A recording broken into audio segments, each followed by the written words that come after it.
Episode 6. We made it to episode 6 of the Nina Blanco podcast. Thank you so much for listening. Make sure you're following me on my socials at the Nina Blanco. You know what it means because it's Friday. It's Breakfast Burrito Friday! Grab your breakfast burrito. Treat yourself. You made it to Friday. Why am I nervous right now? I just did this earlier this week, and I've been doing this for a couple weeks now, and I don't know why, but I've got like butterflies in my stomach. I'm like nervous about this episode. There's nothing for me to be nervous about. I think I just have a lot to talk about in this one, so buckle up. It all started kind of this morning when I woke up, grab your phone, scroll through your social medias, and of course it was on Facebook because Facebook, but I open up my phone and the first article I see that's going around on Facebook is an American Airlines flight from Miami to London returns to Miami after a woman refuses to wear a mask. Are we still doing this? I mean, here's the thing with COVID, there was the anti-maskers, now there's the anti-vaxxers, and that's like the focus right now is the vaccine. I mean, we're 2 years into this with the whole mask thing. Are we still doing this? We're still anti-maskers? For what? Why? This American Airlines flight, was headed to London from Miami. This woman, she must have gone through the airport just fine with a mask on. Check-in just fine, sat at her seat. You go through the flight instructional thing, the safety, whatever. And then I don't know. She just decided, hey, we're in the air. What are they going to do? I'm going to take my mask off. It's going to be fine. This is a long flight from Miami to London. If I take my mask off while we're in the air, we're over the ocean. What are they going to do? Bitch, they turned the whole ass flight around and now you're in trouble, probably on a no-fly list, hopefully getting fined, all sorts of fines. If I was one of the passengers on this flight, excited to go to London, and you ruined it for me, now they have to find another flight. Hopefully American Airlines can help them with that. It won't cost them anything more than that. But at the same time, then, okay, who's paying for my hotel room tonight? Because I can't get a flight until tomorrow or the next day because that's how flights work. They don't go every hour on the hour. It is a scheduled thing. So fuck this lady. I can't believe we are actually still doing this with the whole anti-mask thing on flights. Come on, get over yourself. You're literally the little kid in the back of the car with your parents driving, and your parents are telling you to behave, and you're not going to behave, and your parents go to you, I'm going to turn this car around. And they actually did. How old are you? Fuck this lady.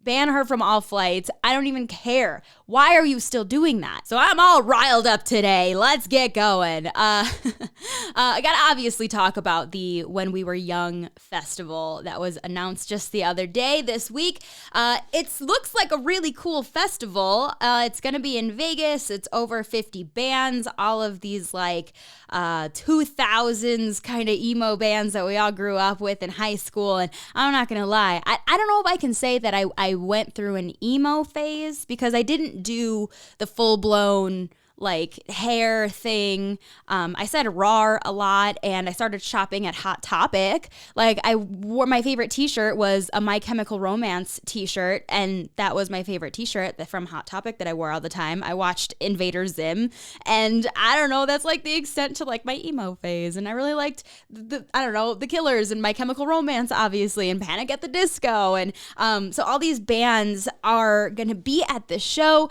It was announced, and a lot of people are like, wait, is this real? Is this a joke?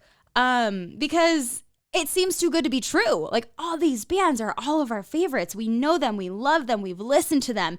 Oh my gosh, this sounds amazing. But then we kind of look at the details of this festival, and then it just kind of doesn't seem as great as we thought it was initially, mostly because it is a 1 day long. So I was scrolling through TikTok, and this has been a hot topic all week long. And on TikTok, people are like breaking down the concert or this festival. And so I found this really, really great video, and I'm going to play it. It was on TikTok from user Itchy Brained. Hey, but I'm gonna play this video and we're gonna start and stop it and we're gonna like go through her whole breakdown because I thought she did a really great job as to like where possible concerns can be, why she just does a really great rundown. Okay, so we're gonna get into her rundown. I'm gonna stop it here and there and then give my 2 cents about it. So here we go. This is from TikTok user Itchy Brained. Let's see what she has to say about it. If you've been anywhere on the internet today, you've seen this lineup, and oh boy, it looks great until you look a little deeper. So red flag number one, all of these bands, all 50 plus of them, are scheduled for one day in October. And they're gonna be across 3 stages, which means, I don't know, each band gets 10 minutes. Okay, flat out, that is too many bands for one day, period. Over 50 bands, 3 stages, so they get to call it a festival because it's 3 different stages.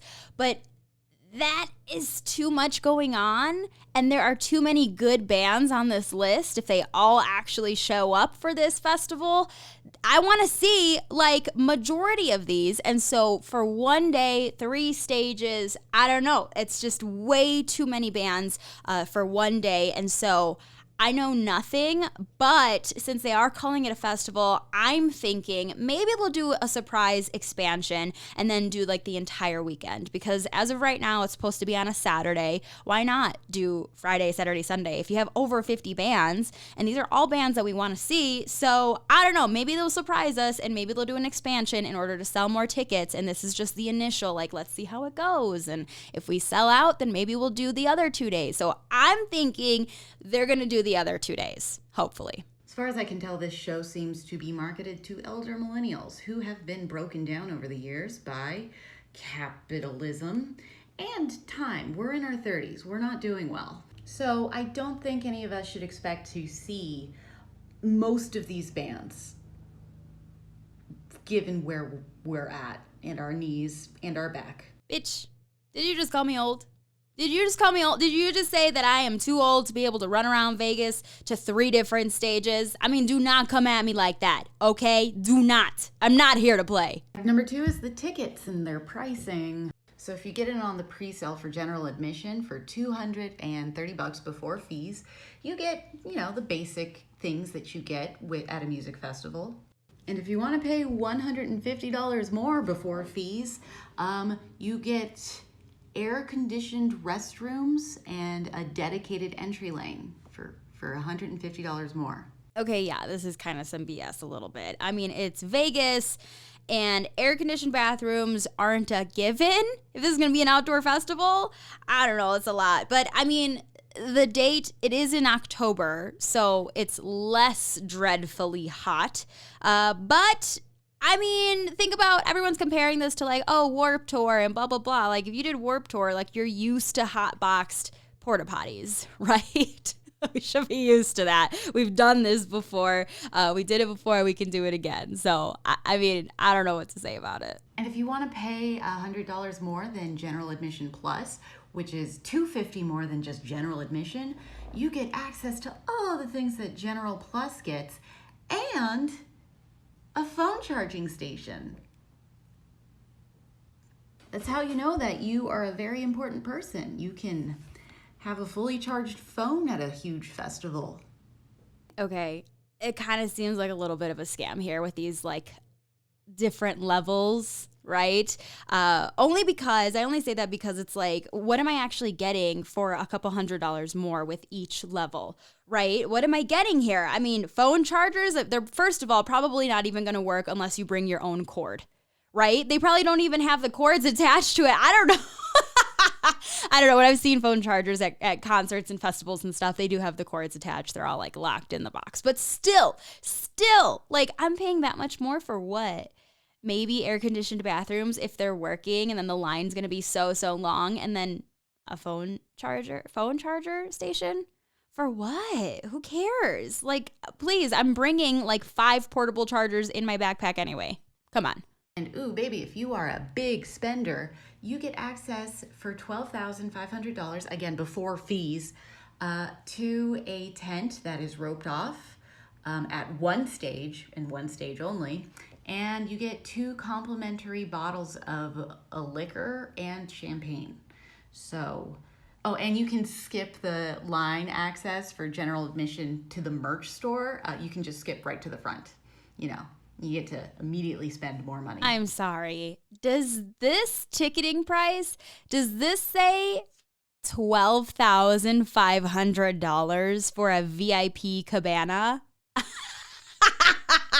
Oh my gosh. For what? For 2 bottles of alcohol, maybe some okay food made by, like, I don't know, the hockey arena down the street? I don't think so. And I mean, the one stage that she mentions is probably the main stage. So that's what you're really paying for, is to like see all the main acts up close-ish. I don't know where these cabanas are going to be, but I don't know. No, 12,000. That's without fees. It's going to be like 13.5.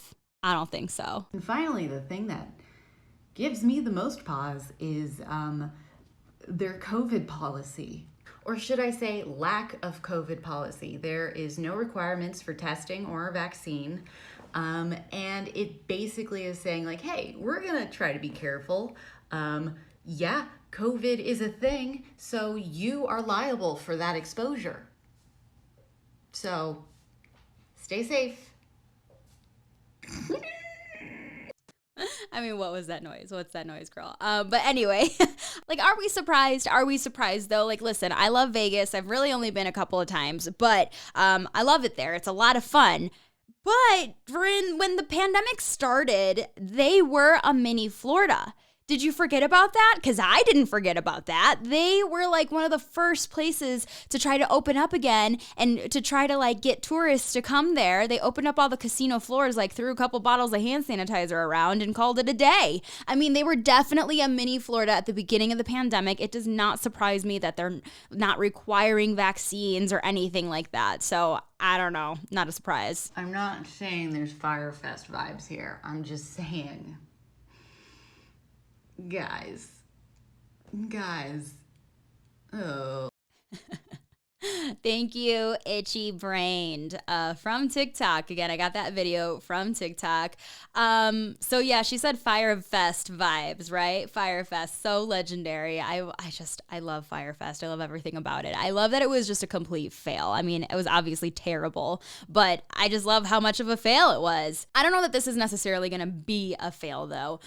So a couple more things that the internet has pointed out that I'm going to bring up to you. So the organizers of this festival is Live Nation. And so this is hard for me because I know people that work for Live Nation and they're really great people. And so it's hard to say anything bad, but I just want to point out a couple of things, okay? So Live Nation, I still love you. Yeah, Live Nation, they don't do refunds or exchanges. And so a lot of people are pointing this out, that like no matter what, if you spend that money on a ticket, you're not going to get any of it back if something happens. Well, they are saying that you can resell through the front gate, so I guess that's an option, but you still have to be in Vegas for that. But if the show is canceled or rescheduled, then yeah, you can get a refund. I mean, that's pretty typical with concerts and with festivals, that unless it is canceled, then no, you can't get a refund. But that's how concerts work. Have you never bought a concert ticket before? So people freaking out about that, it's like, shut up. Shut up. And people are also wanting to say, oh, well, Live Nation's responsible for what happened at Astroworld. Sure, they needed more security when that terrible, terrible thing happened in Houston, Texas.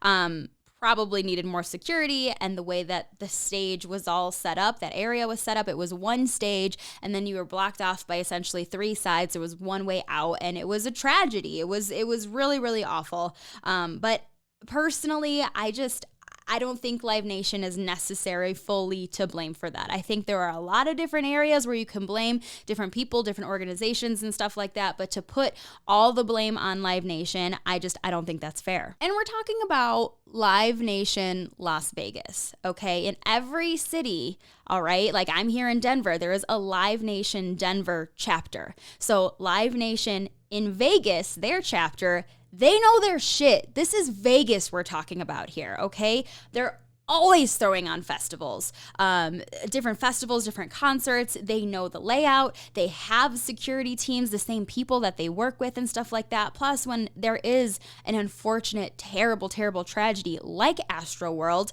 I mean, you're gonna tie up whatever loose ends that screwed you over in the first place, okay? You're gonna take care of that. And so I have confidence in Live Nation, knock on wood, that everything will be totally fine, that you can't compare this festival to Astroworld just because it's from the same organizers. Live Nation, they throw on so many concerts, so many festivals across the world. It is Live Nation a lot of the time. They're like the top 2 concert promoters. Okay, so just so you know that, in case you weren't aware, just because it's Live Nation does not mean it's going to turn out like Astroworld did this year. So my biggest red flag on this specific festival, the When We Were Young Fest, is the fact that the Killers are not going to be there. I love the Killers. I love them so much. They were one of my favorites. And their song, When You Were Young, I'm assuming that's what this festival is named after, because that was such a popular song, and When We Were Young, and it's a play on words, I guess, for the older millennials.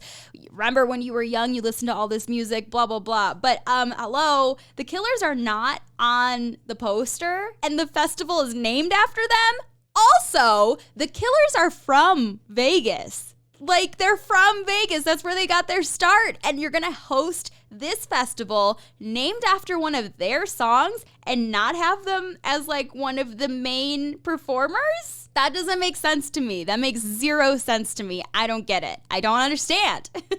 A lot of people are saying like, oh, this is a scam. This concert's going to be terrible. And I don't know. I straight up disagree. I disagree. Like, yeah, there are some red flags there. I think the admission price for general admission and then the different tiers, I think that's a little bit like, yeah, kind of a cash grab for Live Nation and for the promoters. But I mean, concerts are kind of like a money-making business. And the reason that the tickets start at, what was it, $250, $280 or whatever, is because they can.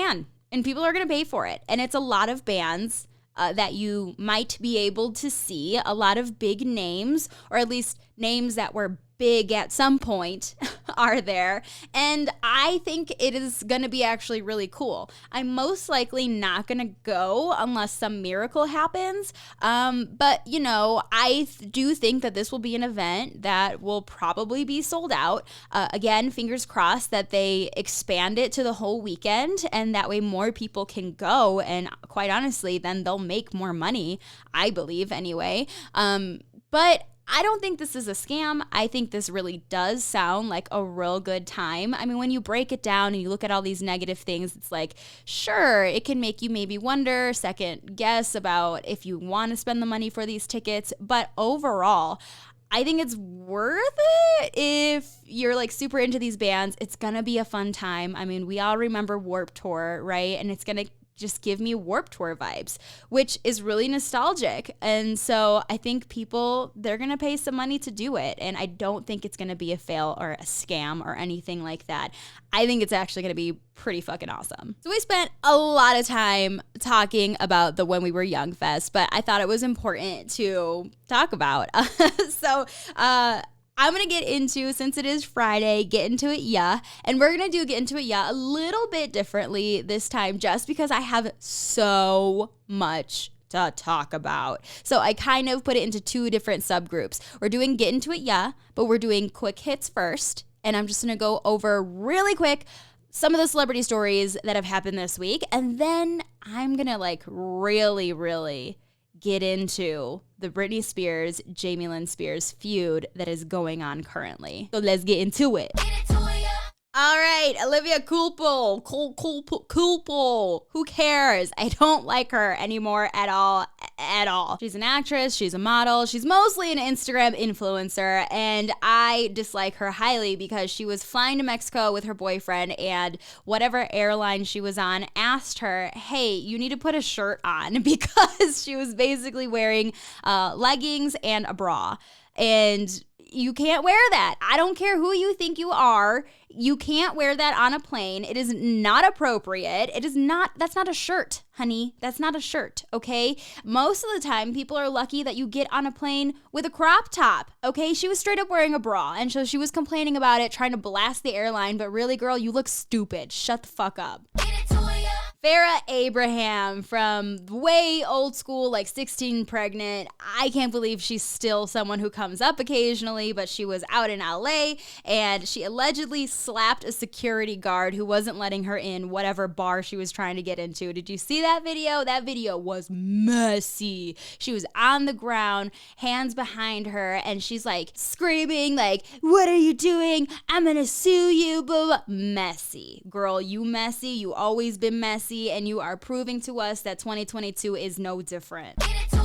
Cardi B. Oh, I love her so much. So I just love Cardi B in general, just from the get-go. I've always loved Cardi B, but she's got a really big heart. So we know that she's from the Bronx, and sadly, there was a fire on January 9th of this year, a huge apartment fire, and it killed 17 people. 17 people got stuck in this apartment building, and they perished from this fire, which is just so awful. And Cardi B, being from the Bronx, she has announced that she is going to cover funeral costs for all 17 victims in this deadly apartment fire in the Bronx. And Cardi B said, "Listen, I'm from the Bronx. This is my home." She knows that place. She loves that place. She still has friends that live there. She still has family that lives there. She still goes to visit from time to time. The Bronx is Cardi B.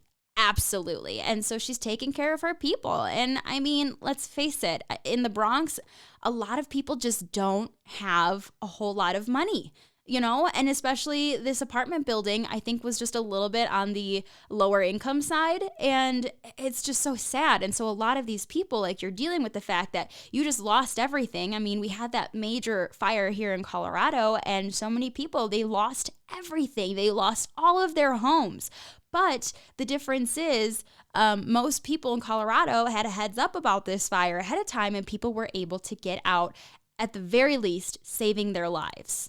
And that was not the case in this Bronx fire. And so Cardi B opening up her heart, opening up her wallet, and she's covering funeral costs. And some of the family members are already starting to speak out like, "Cardi B, you are an angel. People can say whatever they want about you, but look what she's doing," okay? So let her shake her ass, talk about her wet ass pussy. Oh, Machine Gun Kelly. He's lying to us. He's lying. So he said that his proposal video was filmed on his iPhone leaning up against a cup. But like, bruh, there was literally 3 different camera angles going up and down those long ass stairs that you had. And like, no, and it was perfectly edited. Like, unless you had 3 very high quality iPhones, I don't know. And then like you had to edit the video. Like, that wasn't just one camera up on a cup. Like, why you lying, Machine Gun Kelly? Why you lying? It's okay that you made it a big production because you were proposing to the love of your life. Like, that's okay. Don't lie to us like that. Machine Gun Kelly is also kind of under fire because he said that he designed the ring that he gave to Megan Fox so that it hurt her when it came off. He said that the bands were designed to be like the thorns of roses. And so when she takes the ring off of her finger, those thorns dig into her finger. That way she kind of keeps the ring on because it hurts to take it off.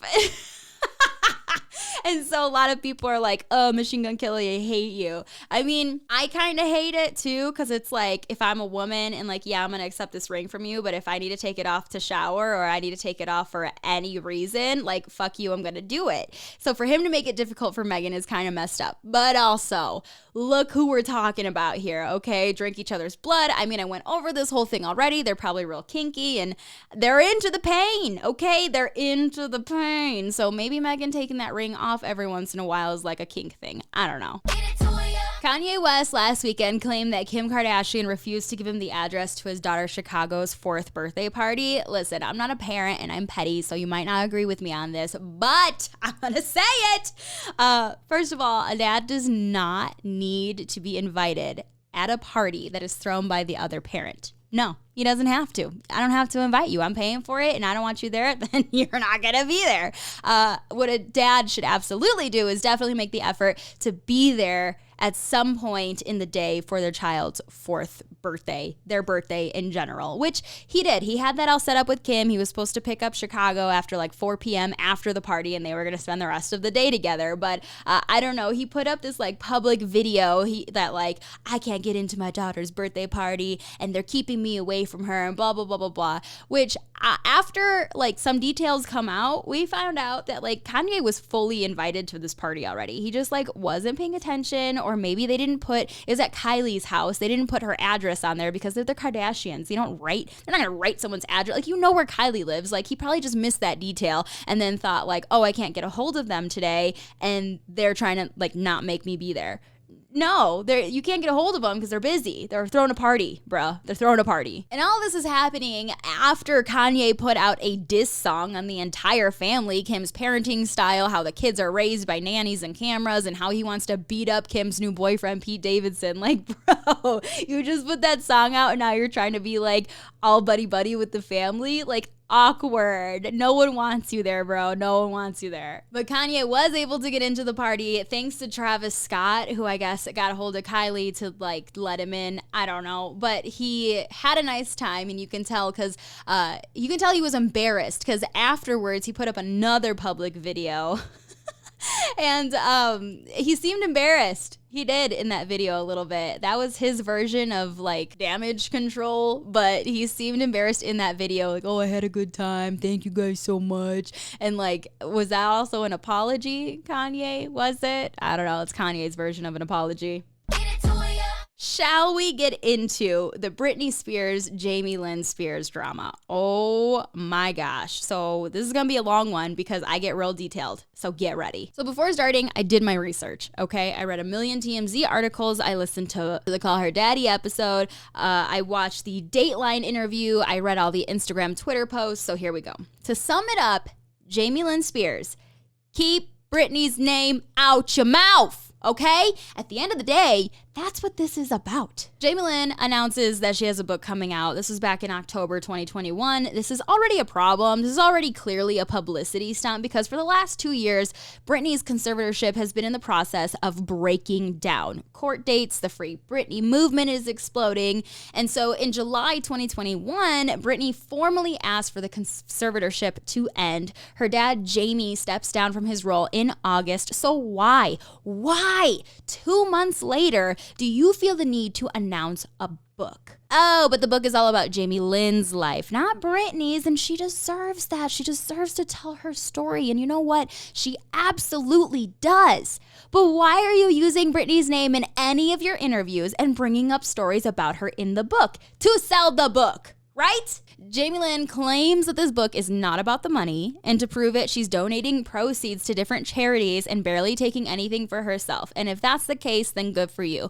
But also, why can't you push the book release then a year or two? Why? I get it. I understand that there are contracts. I've had to go through contract stuff, okay? I understand that there are contracts with publishing companies, but if you break the contract, what? Like you don't got the money? What? If your relationship with Britney is as great as you pretend it is, you tell her about the situation and maybe she loans you what you lost in breaking the contract? That's what family does. That's what sisters can do for you, right? Maybe you ask the publishing company just straight up before any of that, can we work out a deal? And honestly, if they don't, then maybe you drag that publishing company on the internet and the Britney fans are going to drag them down into bankruptcy and you won't have to worry about it. Jamie Lynn says that she does not understand where Britney's anger toward her is coming from. I mean, let's say it just one more time, everybody. Get Britney's name out your mouth. And I get it. It's hard.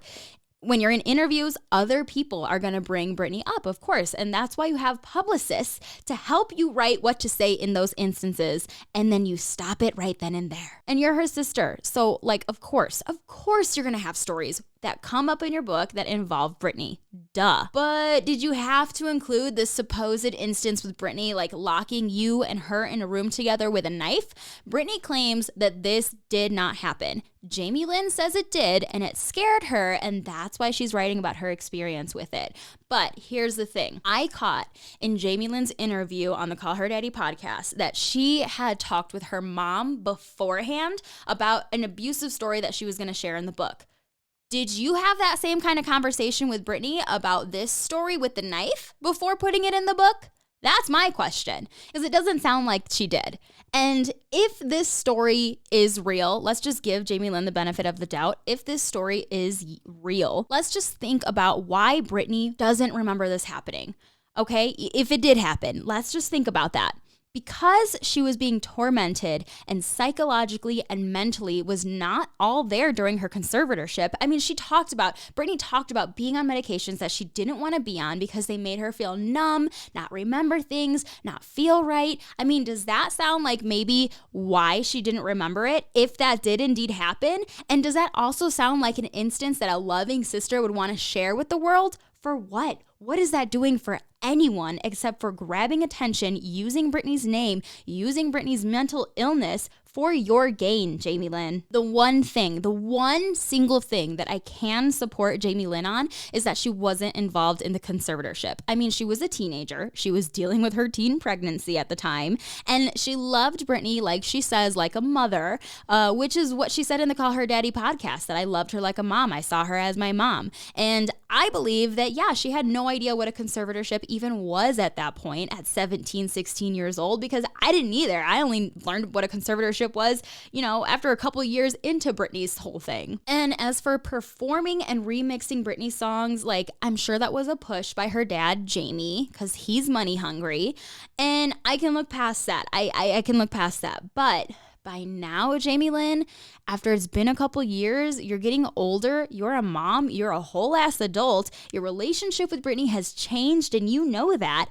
As a sister, shouldn't you be concerned that you couldn't talk to her anytime you wanted? Shouldn't you be concerned that she is asking you for help? But wait. Jamie Lynn says, yes, I did help her. She claims that she got Britney contact info on different lawyers and stuff like that, people that could maybe help her. But if nothing happens after a few weeks, a few months, a few years of you handing Britney some info, like, doesn't trigger something in your mind that something is really wrong, and maybe Britney is still asking you for help after you did the bare minimum? It tells you no, that nothing is wrong, really? And yeah, it's hard to turn on your parents and think that they're doing wrong.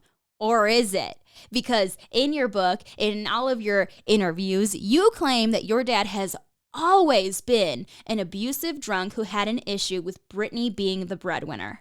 You also claim that your mom never had the strength to leave your abusive dad and struggled leading the way for your career, so she took the back seat to your dad, handling everything. And again, after a few years that you're a whole adult with money, resources, limited contact with your sister, and it doesn't raise a red flag to do something more than maybe throwing Britney a lawyer's phone number, but Britney still loves you. She says she still loves you, even if you couldn't help, because granted, yes, that is a tall order to fill. That is stressful. That is a lot. But that's why she's escalating her anger towards you every single time you've done an interview this week. There was drama after Dateline, drama after Call Her Daddy, drama after different posts. She still loves you, but you're using her name for gain and for the book.